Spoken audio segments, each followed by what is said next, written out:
Hello friends, welcome to my channel અરુકુક ગુજરાતી. આજે બનાવીશું શીતળા માતાનો પ્રસાદ કુલેર. શ્રાવણ મહિનાની શીતળા સાતમના દિવસે આ રીતે કુલેરનો પ્રસાદ બનાવી અને શીતળા માતાને ધરવામાં આવે છે. તો ચાલો બનાવીએ શીતળા માતાનો પ્રસાદ કુલેર.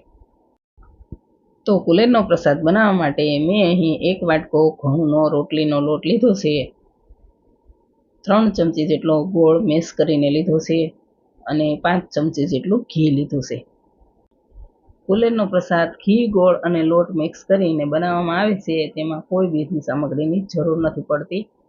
એકદમ સિમ્પલ રીતે ફટાફટ તૈયાર થઈ જાય છે.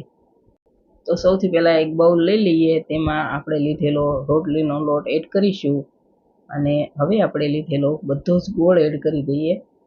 હવે તેમાં 2 ચમચી જેટલું ઘી એડ કરીશું અને તેને બરાબર મિક્સ કરી લઈએ. પહેલાં આપણે 2 ચમચી જેટલું જ ઘી નાખીશું, એકસાથે બધું ઘી નહીં નાખીએ. પછી આપણે બાકીનું બીજું ઘી નાખીશું અને મિક્સ કરીશું. આ રીતે પહેલાં 2 ચમચી જેટલું ઘી નાખી લોટ અને ગોળ એકદમ સારી રીતે મિક્સ કરી લઈએ.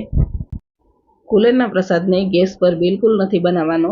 આ રીતે નીચે જ બધું બાઉલમાં મિક્સ કરી અને આ પ્રસાદ તૈયાર કરવાનો છે. તેને આપણે ગરમ બિલકુલ નથી કરવાનો. તો હવે બધું જ એકદમ સરસ મિક્સ થઈ ગયું છે. હવે તેમાં બાકીનું બીજું બધું જ ઘી એડ કરીશું અને તેને પણ સારી રીતે મિક્સ કરી લઈએ. શ્રાવણ મહિનાના શીતળા સાતમના દિવસે દરેક બહેનો શીતળા માતાનું વ્રત કરે છે.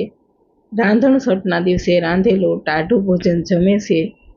આ રીતે કુલેરનો પ્રસાદ બનાવી શીતળા માતાને ધરે છે અને પોતાના બાળકના લાંબા આયુષ્યની તેમજ સારા સ્વાસ્થ્યની શીતળા માતાને પ્રાર્થના કરે છે.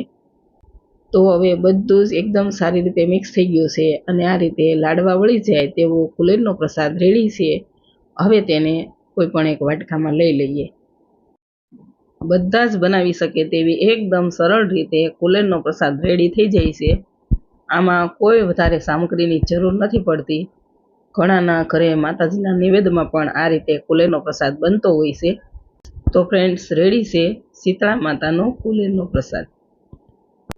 જો વિડીયો સારો લાગે તો લાઈક કરી દેજો, વધુને વધુ શેર કરી દેજો અને ચેનલ સબસ્ક્રાઈબ ન કરી હોય તો સબસ્ક્રાઈબ કરી દેજો. Thank you for watching.